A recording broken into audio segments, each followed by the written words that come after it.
अरे वो नरेंद्र मोदी देश का प्रधानमंत्री होगा, वो तो फलाना, वो तो ढिमकड़ा, और वो योगी आदित्यनाथ तो यूपी में होगा, वो हमारा क्या कर लेगा। अरे यार, आप प्रधानमंत्री के बारे में या मुख्यमंत्री के बारे में ऐसा नहीं कह सकते हो भाई। क्यों नहीं कह सकता? अभिव्यक्ति की आज़ादी है मुझे। संविधान ने मुझे आज़ादी दी है, अभिव्यक्ति की, बोलने की आज़ादी है मेरे पास। मैं कह सकता हूँ, कुछ भी कह सकता हूँ, मैं कुछ भी बोल सकता हूँ मैं। आपने अधिकतर ये चीज़ें सुनी होगी। अधिकतर आजकल क्या है, मुझे ऐसा लगता है कि सारी अभिव्यक्ति की आज़ादी और बोलने की आज़ादी 2014 के बाद ही लोगों को मिली है। 2014 से पहले ऐसा नहीं था, क्योंकि हमने कई बार देखा है कि जब हमारे माननीय श्री मनमोहन सिंह जी प्रधानमंत्री थे, उस समय सोनिया गांधी जी जो इंटरनेशनल मीटिंग्स होती थी, जो दूसरे देशों के नेताओं से या प्रधानमंत्रियों से मीटिंग होती थी, उनमें सोनिया गांधी जी रहती थी हमेशा, और मनमोहन जी बैक की स्टेज पे रहते थे, और सोनिया गांधी आगे होकर उनसे डील करती थी और उनसे बातें करती थी। मगर उस समय लोगों के जो अभिव्यक्ति की आज़ादी थी या स्वतंत्रता थी बोलने की, वह लोग काम में नहीं लेते थे। और 2014 के बाद में सारे के सारे लोग इसको यूज में लेने लग गए।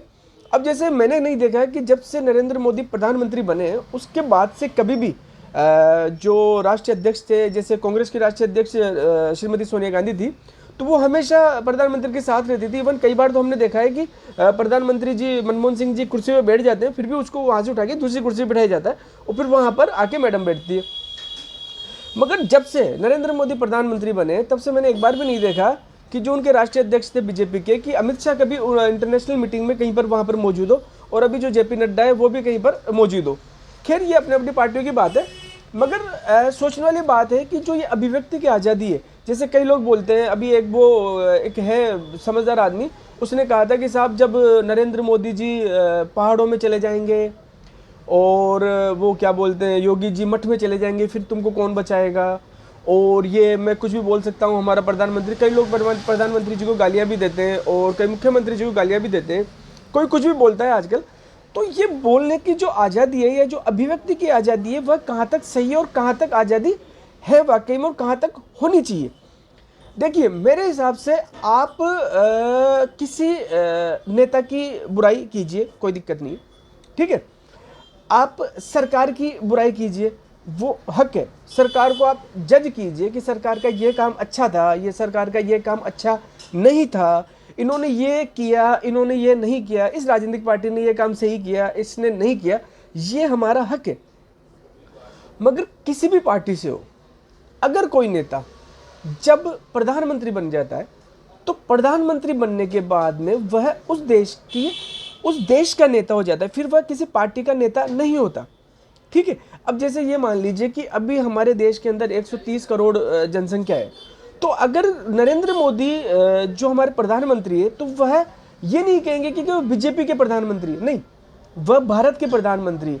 अब जिन्होंने उनको वोट दिया है वह उनके ही प्रधानमंत्री है, और जिन्होंने उनको वोट नहीं दिया वह उनके भी प्रधानमंत्री है। तो जिन्होंने वोट दिया है और ना दिया है, उनका सबका हक नरेंद्र मोदी के ऊपर बराबर का बनता है, क्योंकि वह हमारे प्रधानमंत्री है, ठीक है। ऐसे ही जब देश का कोई प्रधानमंत्री होता है, तो हमें कोई हक नहीं होता, किसी को कोई हक नहीं होता कि देश के प्रधानमंत्री के बारे में कुछ कहा जाए। हाँ, जब तक कोई नेता है तब तक आप उसकी बुराई कर सकते हो, मगर प्रधानमंत्री की बुराई नहीं करनी चाहिए।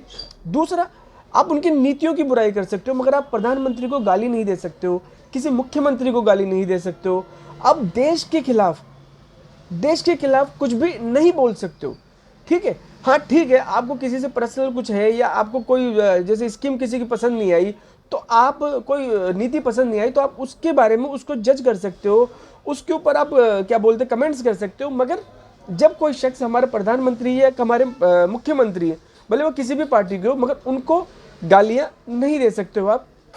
तो यह अभिव्यक्ति की आज़ादी, आपको वह आज़ादी नहीं दी जाती, ठीक है। अब जो लोग बोलते हैं कि सब बोलने की आज़ादी है, सब हमें तो पहनने की आज़ादी है, सब हमें तो खाने की आज़ादी है, तो देखिए सारी आज़ादियाँ दी गई है।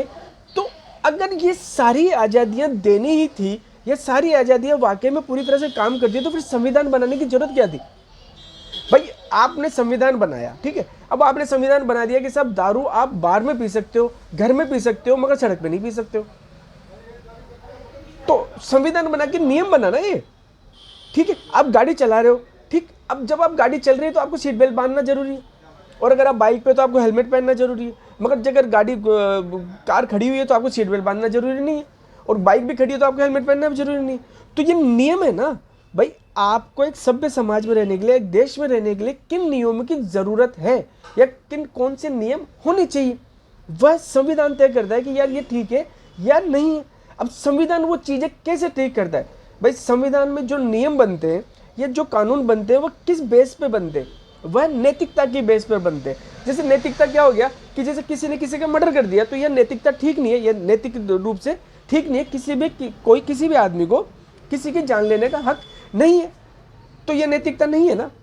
तो इसलिए उसका संविधान के अंदर प्रारूप है कि साहब अगर किसी ने किसी का मर्डर कर दिया तो वह दोषी करार दिया जाएगा और उसको सजा दी जाएगी। मगर अगर कोई सामने वाला बंदा आपको मारने आ रहा है और आपने अपनी रक्षा के लिए उसका मर्डर हो जाता है आपके हाथ से, उसकी जान चली जाती है, तो वह क्राइम की श्रेणी में नहीं आता। तो ये नैतिकता भाई, आपके संविधान के अंदर जितने भी कानून बने हुए हैं वह नैतिकता के आधार पर ही तो बनते हैं कि यार ये ठीक नहीं है तो ऐसा होना चाहिए, ये ठीक नहीं है तो ये होना चाहिए, इसके साथ ये बेचारा गरीब है तो इसको यह सुविधाएं दी जानी चाहिए, ये बेचारे पिछड़े हैं, ये बेचारे अगड़े हैं तो इनको यह सुविधाएं देनी चाहिए।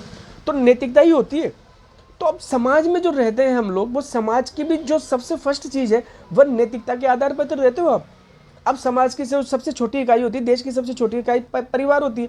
अब परिवार में भी तो एक नैतिकता का ही है रहने का भाई। आप आपके परिवार में रहते हो तो आप आपके माता पिता की इज्जत करते हो, ठीक है, वो एक नैतिक चीज़ है। आप छोटों को प्यार करते हो, छोटे भाई बहनों का ध्यान रखते हो आप, ठीक है, यह नैतिकता ही है। माँ बाप के चरण स्पर्श करते हो, यह नैतिकता ही। आप अगर परिवार में रहते हो और माँ बाप को गालियाँ दोगे, छोटों को मारोगे, तो वह नैतिकता नहीं है, आप वो परिवार में नहीं रह सकते हो। अब आप कहोगे कि नहीं साहब मुझे तो आज़ादी है, मैं तो मेरे परिवार में बिना कपड़ों, क्या बोले, मेरे घर में बिना कपड़ों ही घूमूंगा, तो ये आज़ादी थोड़ी है, ये नैतिकता थोड़ी है, ये ठीक नहीं है ना भाई। ऐसे तो पागल लोग तो कुछ भी कर सकते हैं। मगर आप अगर घर में रह रहे हो तो आप एक नैतिक तरह से रहोगे। जैसे अगर आप बच्चे हो तो बच्चे की तरह रहोगे, जब आप शादीशुदा हो जाओगे तो बीवी के साथ अलग तरीके से ट्रीट करते हो आप माँ बाप के साथ अलग तरीके से ट्रीट करते हो और बच्चों के साथ अलग तरीके से पेश आते हो। तो ये नैतिकताओं के हिसाब से तो करते हैं हम लोग।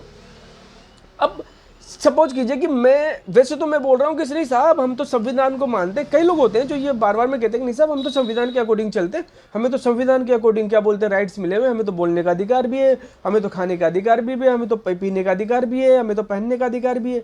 मगर जैसे कि इस धर्म की बात आ गई तो कई लोग बोलते हैं कि नहीं साहब हम तो भाई तो धर्म तो हम हमारे धर्म के अकॉर्डिंग ही चलेंगे, हम उसमें संविधान की बात नहीं मानेंगे।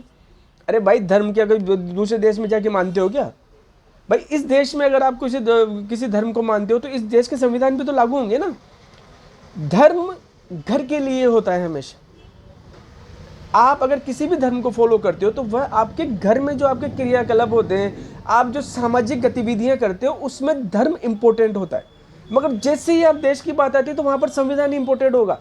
तो अगर संविधान और धर्म में से किसी को चुना जाए तो पहले संविधान आएगा, क्योंकि आप उस देश में रहते हो, ठीक है। हाँ, अगर आपके घर के अंदर या समाज के अंदर कोई कार्यक्रम करना हो, आपका कोई सामाजिक कार्यक्रम करना हो, तो उसमें धर्म की प्रधानता पहले होती है, ठीक है। और अगर आपको जब देश की बात आ जाती है या सबको एक ही नियम की बात आ जाती है, क्योंकि हमारे देश के अंदर अलग अलग धर्म पाए जाते हैं, हमारे देश के अंदर अलग अलग भाषाएं पाई जाती है, हमारे देश की भौगोलिक स्थिति अलग अलग है, तो इसलिए उस देश सिचुएशन में संविधान सबके लिए बराबर होता है, क्योंकि धर्म सबके लिए बराबर नहीं होता।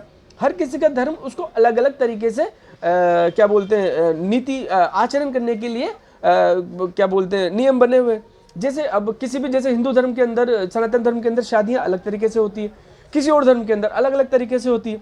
तो वो सामाजिक काम है, वो देश का काम नहीं है शादी करना, ठीक है। शादी करना, बच्चे होना या बच्चे होते हैं, शादी होती है, या हमारे जो सामाजिक प्रोग्राम होते हैं वह हम हमारे धर्म के अकॉर्डिंग किए जाते हैं, मगर देश के काम संविधान के अकॉर्डिंग होते हैं। अब एक बहुत अच्छी बात है, आजकल क्या है, लोग मतलब आज़ादी के लिए बोलने की आज़ादी, साहब मैं तो कुछ भी बोल सकता हूँ, मैं तो किसी को भी गाली दे सकता हूँ, साहब मुझे तो बोलने की आज़ादी नहीं।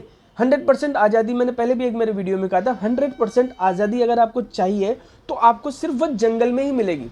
और आजकल क्या है, मतलब लोग जैसे बहुत पहले किसी अंग्रेज ने किताबें लिखी हुई है, अगर आप पुरानी किताबें आप कहोगे तो मैं आपको बता दूंगा कि वह कौन कौन सी किताबें हैं। उसमें कहा गया है कि भारत को तोड़ने के लिए, यह भारत इतना सशक्त है कि इसको खत्म करने के लिए क्या करना चाहिए। तो उन्होंने कहा गया था कि इसकी शिक्षा व्यवस्था खराब कर दो, इसकी जो गुरुकुल है वह खत्म कर दो, और इसकी जो नैतिकता है वो खत्म कर दो। अब आजकल देखिए ना आप, नैतिकता के मतलब लोग कहाँ कहाँ से पता नहीं कौन कौन से शब्द आ जाते हैं कि माई स्पेस।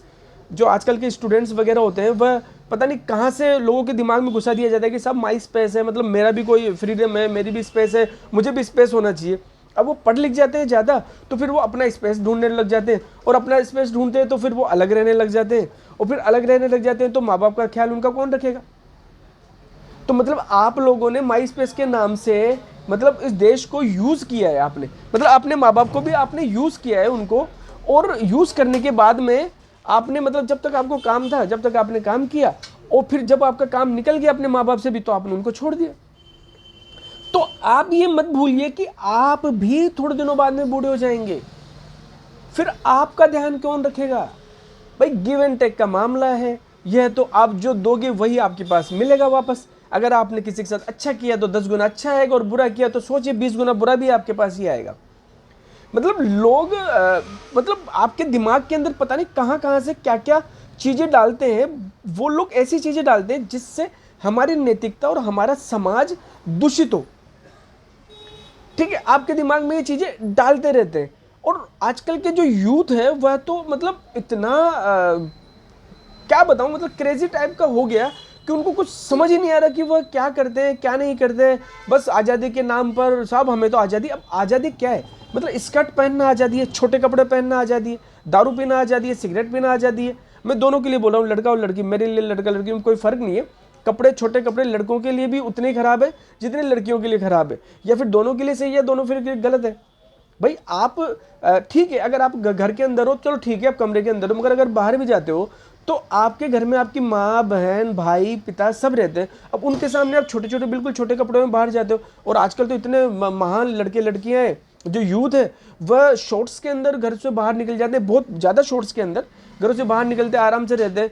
और मैं आपको बताऊं, अधिकतर ये वो काम करते हैं जो अपने माँ बाप के साथ नहीं रहते, क्योंकि जो माँ बाप के साथ रहता है वह फिर भी थोड़ा कंट्रोल में रहता है, मगर जो वो है ना घर वाला घर नहीं और हमें किसी का डर नहीं, तो वह क्या करते हैं, जैसे हॉस्टल्स वगैरह में रहते हैं या बाहर जॉब वॉब करते हैं, तो उनको पता है कि हमें कोई देखने वाला तो है नहीं। वो आराम से ऐसे ऐसे शॉर्ट्स के अंदर घूमते हैं कि मतलब समझ में नहीं आता यार नैतिकता कहाँ गई। और फिर वो सोचते हैं कि साहब हम तो मॉडर्न हैं, और हम तो पढ़े लिखे हैं, और हम तो फॉरवर्डेड बंदे हैं, और हमारा तो स्पेस है, फ्रीडम है, हम कुछ भी करें कुछ भी खाएं, किसी को क्या जाता है।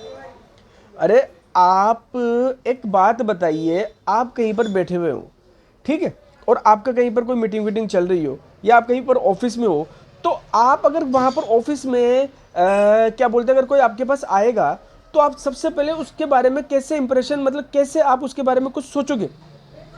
क्या आपके पास कोई लेजर वेजर कैमरा लगा हुआ है कि डायरेक्ट आप उसका दिमाग का स्कैन कर दोगे या उसका दिल का स्कैन कर लोगे? नहीं करोगे ना। सबसे पहले आप उसकी वेशभूषा को ही तो देखोगे। अगर आपके ऑफिस में कोई बंदा आया और वो वेल एजुकेटेड टाइप का लग रहा है, मतलब कि अच्छी तरह से सूट बूट पहन के आया है, या कोई लेडी आई और बढ़िया अच्छी तरह साड़ी वाड़ी पहन के, सूट वूट पहन के, या कैसे भी वेस्टर्न कपड़े पहन के भी आइए, और मगर सलीके के कपड़े पहन के आइए और तमीज़ से आइए, तो आप उसके बारे में देखते ही सोचोगे कि नहीं यार ये तो थोड़ी सी गरिमा, जैसे साड़ी में भारत का जो सबसे बढ़िया वस्त्र है वह साड़ी है, ठीक है। अगर कोई औरत, कोई भी लड़की अगर साड़ी में आती है तो एक अलग ही गरिमा उससे झलकती है। ऐसे ही कि कोई अगर कोई अच्छे कपड़े पहन के आएगा तो आप फर्स्ट इंप्रेशन आपको क्या पड़ता है, उसके कपड़ों से होता है, फिर सेकंड इंप्रेशन उसको जैसे ही बोलता है वो होता है। अब आप समझिए कि एक क्या बोलते हैं, एक सामाजिक कार्यक्रम हो रहा है और बहुत अच्छा प्रोग्राम हो रहा है, वहाँ पर एक लड़का आया सूट बूट के अंदर, ठीक है, या फिर एक बहुत ही अच्छे तरह से कुर्ते पजामे में बढ़िया कपड़े पहन के आया, तो आपको ये लगेगा कि नहीं यार ये गरिमा वाला बंदा है। और समझिए कि वहीं पर कोई आदमी अगर चड्डी बनियान में आ गया तो आप भले वो कितना ही कहता हो, कुछ भी हो, आप एकदम से क्या करोगे, साला छिछोरा है ना। तो सबसे पहले आपकी जो इमेज बनती है वो सामने वाले को और आपके कपड़ों से ही बनती है। उसके बाद में जब आप धीरे धीरे उससे बोलते हो तो उसको पता चलता है कि हाँ यार इस बंदे में क्या काबिलियत है, क्या काबिलियत नहीं है। और आपका जो मन कैसा है, दिल कैसा है, उसका नेचर कैसा है, ये बहुत बात की बात है। क्योंकि अधिकतर शुरू में लोग बाग हर किसी के साथ दिखावा ही करते हैं और आपको उसकी असलियत थोड़े दिनों बाद में ही पता चलती है, हाथों हाथ किसी की असलियत नहीं पता चलती। तो ये जो जितनी भी चीज़ें चली आ रही है ना आजकल कि सब हमारे पास फ्रीडम है, हमारे पास फलाना है, ढिमकड़ा, यह सिर्फ दिखाने के लिए ही अच्छी है। पूरी फ्रीडम, 100% फ्रीडम हमेशा नुकसानदायक ही है और 100% फ्रीडम सिर्फ जंगल में ही हो सकती है, क्योंकि वहीं पर सबको फ्रीडम होती है। कि भैया तू किसको चाहे जिसको खा, चाहे जिसके साथ रह, किसके साथ ये कर, किसके साथ वो कर, फलाना कर, ढिमकड़ा कर, वहाँ पर आपको कोई कहने वाला नहीं है, क्योंकि जंगल में सिर्फ ताकत का नियम चलता है। तो अगर आपको 100% फ्रीडम चाहिए कि साहब हमें तो कोई कुछ भी ना कहे, हमें तो कोई कुछ कहे नहीं, हम जो चाहे खाएं पिए पहने, तो आपको सजेशन यही कि आप सिर्फ जंगल में जाइए, क्योंकि देश के अंदर, समाज के अंदर और घर के अंदर रहने की एक नैतिकता होती है। एक नैतिकता के थ्रू ही आप रह सकते हो देश और घर के अंदर, परिवार के अंदर। वो नैतिकता ही हमारी जिम्मेदारी, और नैतिकता का ही बड़ा रूप जाके कानून बनते हैं, और वही जो संविधान होता है वो भी एक नैतिकता ही है। तो दोस्तों, ये फालतू की जो चल रही है ना कि आजकल ये फ्रीडम के नाम पे जो हम लोगों को बेवकूफ़ बनाया जा रहा है, फ्रीडम के नाम पर जो वेस्टर्न संस्कृति हमारे ऊपर थोपने की कोशिश की जा रही है, और कुछ पढ़े लिखे लोग भी उस चीज़ में घुस रहे हैं, जो अपनी ही मातृभाषा, अपनी ही क्या बोलते हैं, जो देश की भाषा को बोलने में झिझकते हैं। उनको लगता है कि विदेशी कोई लैंग्वेज बोलेंगे तो हम लोग बहुत ज़्यादा इंटेलिजेंट शो करेंगे या बहुत ज़्यादा समझदार शो करेंगे, मगर ये सिर्फ आपकी गलतफहमी है। Communication is the best way. अब आप सोचोगे मैं भी इंग्लिश बोल रहा हूँ, जी बिल्कुल बोल रहा हूँ, मगर मैं सिर्फ उतनी ही बोलता हूँ जितना सामने वाला समझ सके, ठीक है। अगर आप ऐसी भाषा का यूज कीजिए, ऐसी भाषा का इस्तेमाल कीजिए जिससे सामने वाला समझ सके। अब मैंने अपनी, जैसे सपोज कीजिए कि आप समझिए कि मुझे तो कुछ नहीं आता भाई साहब, ठीक है साहब मुझे तो कुछ नहीं आता, आप बहुत इंटेलिजेंट हो, आपको कौन सी भाषा आती है, आपको हिंदी आती होगी, इंग्लिश आती होगी, चाइनीज, जापानीज, कुछ भी आती होगी। सपोज करो आपको इंग्लिश बहुत अच्छी आती है, नहीं आप इंग्लिश के तो PhD किए हो, आप तो बहुत अच्छी तरह से ज्ञाता हो। अब आप आ गए राजस्थान के अंदर, अब राजस्थान में आप किसी मारवाड़ी, मुझे से मारवाड़ी से आप मिल गए। अब मैंने कहा कि भाई काय कर रहे हो जी, हैं? मैंने कह दिया कि जैसे आप मुझसे कुछ लेने आए, अब मैं ये मान लो सब्जी बेचता हूँ, आपने मुझसे कुछ सामान लिया, बोला कि भाई साहब कितने का हुआ, मैंने कहा भाई साहब 72 रुपये का हुआ भाई साहब। अब वो इधर उधर आके देख रहा है इधर उधर। अब फिर मैंने उसको बोला कि मैं समझ गया कि यार इसको नहीं आती, तो मैंने कहा कि भाई साहब 72 रुपीज़ हुआ, तो उसने फटाफट पैसे निकाल के दे दिए। अब अगर उसको मारवाड़ी नहीं आती और मैंने उसको 72 रुपये बोला, या हिंदी में नहीं आती, तो इसका मतलब ये थोड़ी है वो बेवकूफ़ हो गया, या वो इंग्लिश बोल रहे हो और अगर वो मुझे इंग्लिश नहीं आती तो इसका मतलब ये थोड़ा कि मैं बेवकूफ़ हो गया।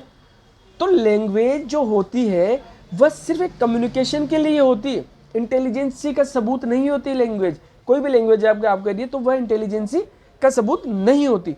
तो ये जो बाहर की जो लोग आपकी नैतिकता, आपके सामाजिक, आपका धार्मिक स्थिति बिगाड़ने पर लगे हो, उनसे संभल के रहिए। जय श्री राम, जय हिंद, जय भारत।